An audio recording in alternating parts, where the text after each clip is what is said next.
Pung khara gi mamangni explanation report pir o hai khibagi ayuktuni. Adubo hauzik nungthil gi matam oirakla phau kari su hairaktabaduda Mairabadu sauningbana loiri. Mingonda phone tawduna haina hallabaso Lindana hoidamak hairei. Madugi pau khaktani pirakpa tumin leikhi. Linda thabak chinbra hangbadaso karisu tawde hairakpa maramna Mairabadu langtaknarei. Maraksida makhoigi wakhalda Lindana sinna li oihali haibagi wakhaldi leirudi. Maramdi ngasi makso maruki mari amadi leibana magi mangnaba Lindana silangmani haibadi mangda phau mangludi. Masina takpadi hiramsida Mairabana Lindabo aduki matik thasaba thammi haibani. Information leak oibaduda Mairabadu leifam khangdre. Mafia boss amagi information leak oiba haibasi araiba thabak natti. Pumnamang mangba yabagi achawba maram ama lakadoribani. Living room duda Leo makhoi ani matha sana family. Tanjaduda phone okluraga changakpa Robertna Mairabada yenglaga hairei. Underverse ki phone ni Magi mi thado aga thibada drug lorder unaba lakpado nupini hairi. Nupidu su masak khangde hai. Aikhoi ga toina loinaba drug lord nate maramasina mana nupidu masak khangdaba oiramase. Leo tapna nangna haini ngisi kaino. Robertna drug lorder duda thigat lamba mi siga house dagi information lauthoklaga leak oihaliba mi siga mi anisi masa amat toiba yana lei. Leona Adubu CCTV footage yengbada information thambiba mafamduda kanasu changde. Matam pumnamakta Linda mafamdudagi hendokte. Aduna kananasu changlaga thabaktu pangthokpa ngamloi. Mana sida leiringe manungdasu sololaga mina ngaklaga leibani. Robertna aduni lurise. Lindana hangadawbaso maga lai launaba phangde. Mairaba wangangtre lusillaklabada wangang haibasi magi machatni. Mamita diamond glass dagi henba uwa fangdaba rockin information kuding mangonda amatta khaktana laizada sinakhrabani. Adubu wafamsi khangdabana karishu nattaba mayamdo matha sari. Adum oina wafamsi kaisu natti hairabasu yaroidori. Masin horakpham oiduna pumnamai mayek senglakpa yabagi mami amadi tarakle. Asumna ngahak tumin leiringe tanjasida Mairabagi phone da message ama lai. Khallamba wakhal kairaduna pocket da yawriba phone do tapna lakthoklaga yengi. Message singdu changduna yengbada video message ama oirami. Bab oida download button duda satnami. Aduga makhada thariba caption do panabu hanai. Not under boss message. Boss, you might be surprised, but I hope you will be okay. Iragliba caption duda Mairaba langtaknana amaga loinana video do play namduna yengli. Adubu tariba mami ubada Mairaba ngakpana kham thengre. Information room dagi makhunna kari supai da thorakibado Linda hanagi all parking da leiriba domda purpose thorei. Zenobense house da parking homlay ani amadi hoze sizinari. Adubu all parking CD gari yadaba singnatana parking osinde. Maramasina ka hena checksindana ikongkom na camera phone thetana thammi. Tasingbani mafam si camera lay adubu pham jawna paiba makhai khara natana mafam si Linda phawa khanglamde. Linda na mafam du yorakpada marum amadagi nupa ama thorei. Nupa du kanana te makhoigi marakta leiriba mafia amani. Makutta karisu paidana thorakiba Linda do mafam du hek yawbaga mathakta liba jacket do lauthoklaga manungda yawrakliba file cover ama puthorei. CC footage oirabasu quality ka hina sengbada kudakta Mairabagi information ni haiba gyan tari. Matauda Mairaba phamlambadagi phukhogali.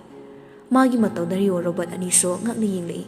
Mairaba phone da chapyumna yenglibado ubada Leona makutagi phone da lauranga video da replay tawi.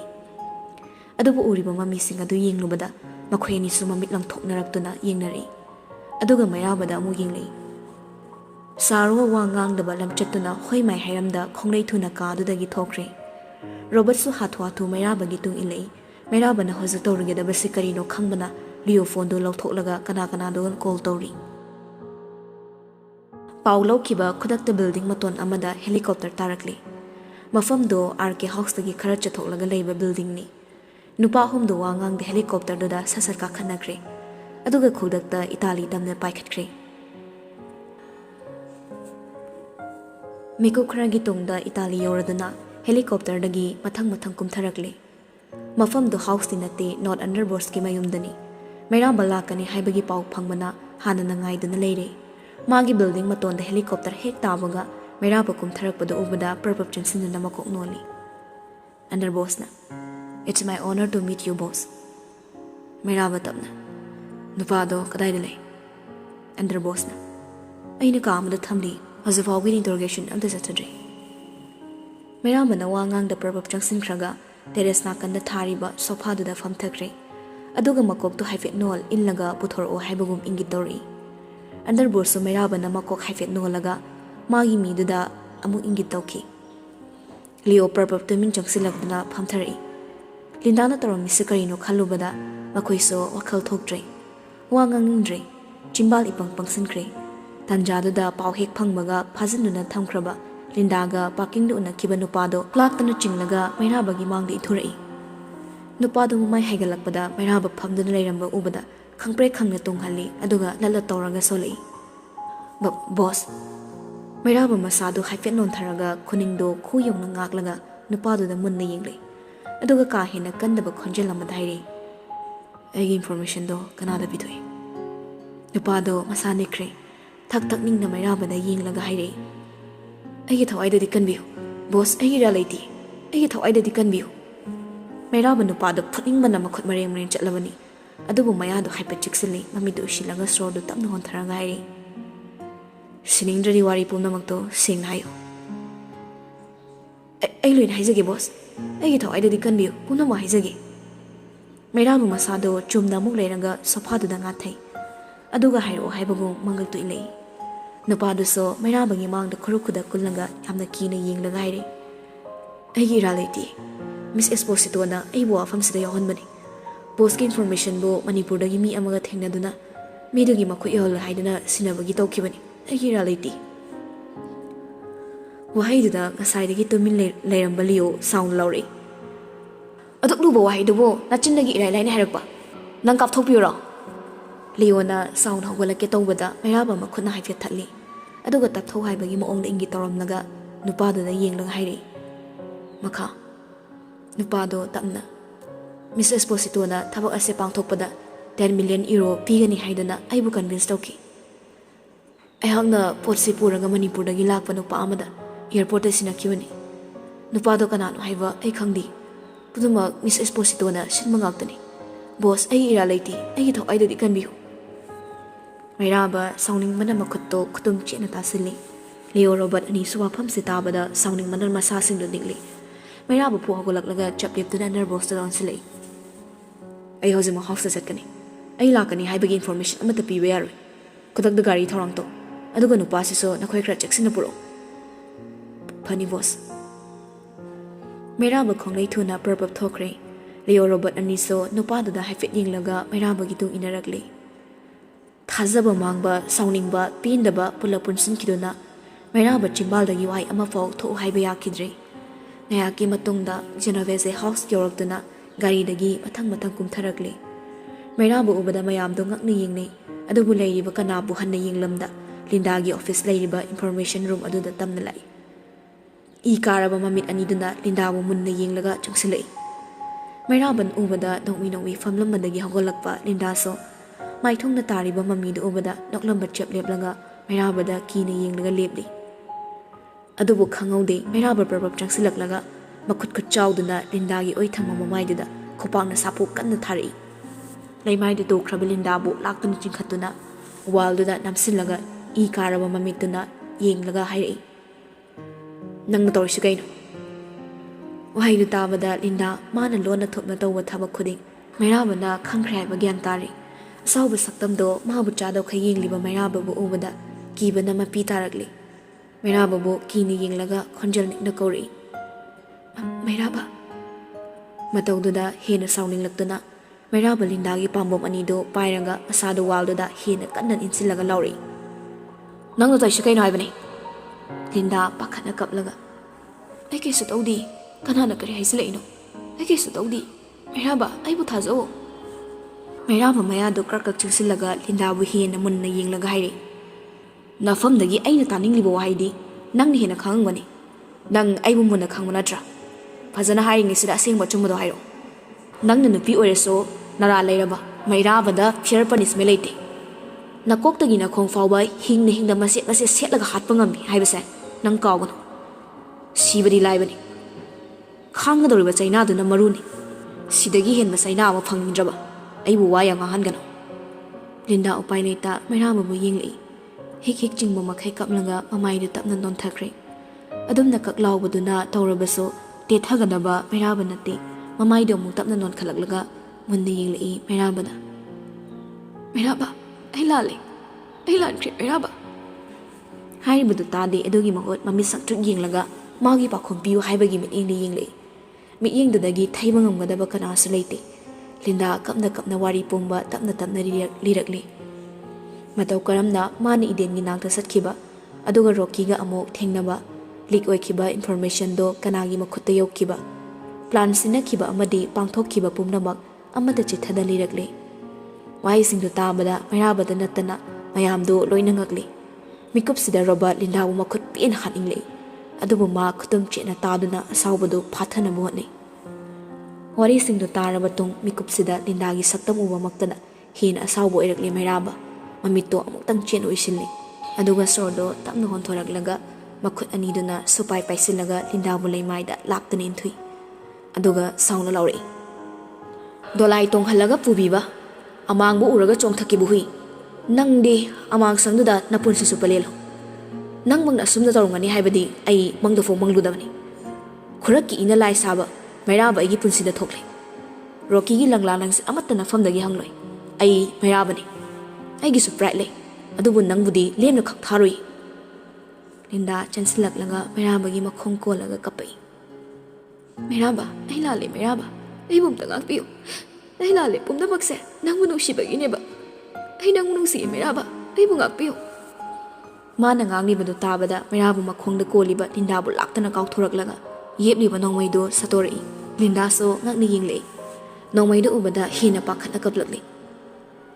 nate Mairaba adumai tong no Mairaba ai thawai da dikhan biu Mairaba ai bu kan biu hairi badu tada Mairaba Linda da hin nakna changsile tapna tonghalli khongthang amani thangjilaba to Mairaba chaplepi khudak da trigger do satchinglaga nongmai do Linda da em tori batauda Linda mami chenwisilaga mamai do non thakre mikup tu da hauba nongmai gi khonjelamana ka do pumni nilli Linda mamai do tapna haigalakpada tongda gat kharna pusilaktuna lephau mamaga thorang silmina kibanu pado ikhenglakta laimaida haithatna leiramle leiriba nupa amada ingi toramlaga ka do dangi khonglei thuna thokre Mairaba Leo su thoke tawbaga Linda na tha kori Leo Mairaba sa themo ai la leba Mairaba sa themo Leo mamai do leisilaknaga Linda da hairi Linda I matumdagi oirakpa marupki marise nakhutmangna thadatpada natana hu chaisileba kaigino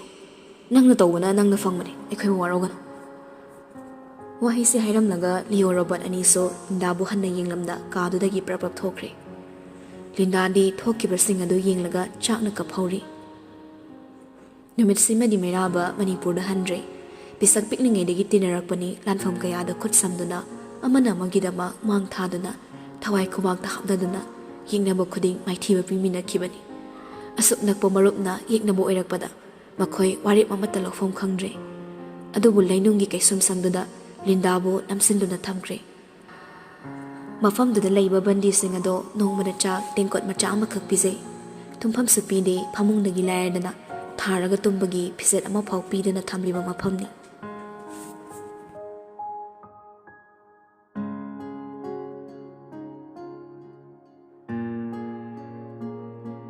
mathangi numitni ngarang Mairabana hinghalaktabado laisigi maithongda sauningba nungaitabagi mami tade adubu maithongdo haraubagi maithong sunate ngarang hingkap khibra natragana Mairaba bu ningsingduna mahak adum tumkhrabra mado laisatana khanglangmani phana mathau chilabaso pumna mohondok lamlaga Manipurda mu yorakle mina chahi ahum mari changna satpagi plan tobada fo thangnadaba maphamsi magi city gi barsarda hangat handa chatpagum khankre gari dagi hekum tharakpaga magi kada chumren ka khalai adubu laisadi leiramdre magi ka saduki matik chawbana mapham khuding changduna yingli leiramdrabada makhana prapra umukum tharaklaga kitchen na changli ma changak pu ubana mayam da ingang nare kitchen na sukchang changjiba mini chak chabaso dining room tongana leibaduda chabana handa phau yenglude Leo Robert boy humdo kitchen gi dining duda famlaga leirami magi mata ubada Leo na ingang na Kayno, kedorage, chaklamro. Adui nate. Leo ngakna boy da karino haibagum yingli. Boy su khangde haibagum saganduin khali. Tanjada da chakhum panama yawa nupado prabab chansilai. Sir, kariwal palibirage. Meraba tapna. Noi madam de. Nupado meraba bu kirup yinglaga hairi. Khoi so phobone sir. Wahai da meraba ngakna mami lauthuri. Kaida. Swimming pool da. Ising take haidana yaw mama umraba Leo. Nupadagi wahai du tabada mayadagi ising du phulau kam thuragli. Robert ki khudang da khara chomkhibadada Robert na sound yingli. Tukache phasana thau yadro. Leo khonjel thongna loklaga. Swimming pool da khoi chopo wai sibo kaina ba. Kaina tori siba. Akhoi swimming pool da karamba namita karamba thadagi nga laikhige ba. Leo gi wahai duda nupaduna amadamu yeng tawduna hairi. Farm dom dagi pharakpa nga singdo madam da amung swimming pool da amung thanaraga phabani. Wahai duda Leo di wan thakhe mu nokre ani du sunom moli nokli. Merabadi ngasai dagi machin ani takna duna nokpa khangli bani. Nokmi wangang da khonglei thuna thokre. Somda nungsa maraktuda illiva lavender machugi phidu namakok haipet kuplaga swimming pool manaktuda tulama phasana tharaga khoizei paiduna khoi chopni laizado. Nungsa na yeibagi maithong du so ingang le maithong du isawi ranglang bagum sa tawri. Yum ne na sibo kana le ning doino ba. Lekai ama leidana ini indon gi yumda koiruni haibasu nataba. Wari sana ba isung imani bi matta su leiba nataba. Thabak haira kitang so uba yaroi. Mayam sina muk toiba. Akhoi tawzage na. Tawfong khangdradi mi ngawe haisa moi khangda maleba. Isana chabagi kon phau phengzage phangde. Aibu khutek bra khong tekpa mira. Yam tawningadi tahuro hairaga khoi chop leitaba. Insulate khoizei ne tawrisinaba. Mapu hek maladan sakta nung sikidre. Nga phaba haisidabu mafam marang khangdana phabana nungai dawni. Ikuna thadaraga phabasidi bit kalaitena. Ngang na kan thamliba bawla chawbadunda amuk yengli. Nga mayap erap chaw ani yauri. Nga dunda bit tekni yenglamlaga khoi choppaduna mai amu ansinkre. Ngasaidagi magi mataw yenglamba mayaba sunok minomi laisagi nakta satlep silai. Nungsagi barung khanjan khibadunda laisa sugatlaga fat yengli. Nungsa maraksida kedawrino ba. Laisa kai sukhumda phit lai thokre. Machinda so pairap katawraga murum soliput. Khoi chopise mamit se udra khangdeb. Ahing daku oluraga sakta swaide hero sarani. Yengzan indre amta. Tara kedorage. Nungsa yamsai hogolo manung changase. Yamung chango ai nga phau kini. Swimming pool da bukana nga phanage ba. Ai na phari. Lam henu balaisa maramokpani manung changase lao. Laisa paktre haibu mamit tuma thakta kon khaliput. Matawda meraba sa uribani na nokmi tawraga lay. Adubu nungsado yakpo makhai sajilakpaduda meraba pisomda haipit suklay. Aibu nungsa maraksida kuina lephan ganuda. Yamong da lepiyo kaina bardon katlabagi maongnine. Nathau layta lepcharaga. Angang hanubi ay waray lao haibat. Mara kedaw haibano pobiyo haira. Nang naipordi phazarani. Laisa khumangtre magi thokpa khoidu pairagi isingduna yengli. Lauduna pinang ba. Ro color do khamen asin mi malaktore. Khamen asin mi mangera alu mangera aigi skin ni aigi kusi. Nangi skin ni bodi kanana hairiba. Hoi hanadi oirambe adu hojikti aigi loi ori ai ngaptani. Wahai du da laisa phet haidorak daga merabada paini yingli. Meeting do kaino ba rabon hoi lekai le sabi mali. Maladi farabni. Nungsa su yakpa makai sari marai tongna laibado yaroi khandana meraba prapap changsilaga laisabu phaibamdana satpam khali ikang khangudana oikiwa maongduda laisa khoidune kaini makhutta dum yarakle mamituna meraba bu tingak yingle ayang warzani ko mapuroi bagi seba toge haidana nangna khoi choplei thopa yamra seba tolo sri haidana apobu maya ani do laga rasi leiba minok ama noksilai Laisa khangbai lakpoi khoizei do phathadei nakan raso gat khra leiribani napa dudi mi lei ga khangde nokmi laisa bo pamlaga pen transform da thorai mera babu kham sungamda laisa kai bana mamai do mera bagi pamom do sinanga le ꯁ꯭ꯇꯦꯌꯔꯀꯦꯁ ꯑꯋꯥꯡꯕꯗꯣ ꯀꯥꯕ ꯐꯥꯎ ꯍꯣꯏꯃꯥꯏ ꯍꯥꯏꯗꯦ ꯂꯩꯔꯤꯕ ꯃꯌꯥꯝꯗꯣ ꯃꯄꯨꯡ ꯐꯥꯅ ꯌꯦꯡꯅꯕꯁꯨ ꯉꯝꯅꯗ ꯃꯈꯣꯏ ꯃꯁꯦꯟ ꯀꯤꯔꯨꯞ ꯀꯤꯔꯨꯞ ꯌꯦꯡꯅꯗꯨꯅ ꯂꯩꯍꯧꯔꯤ꯫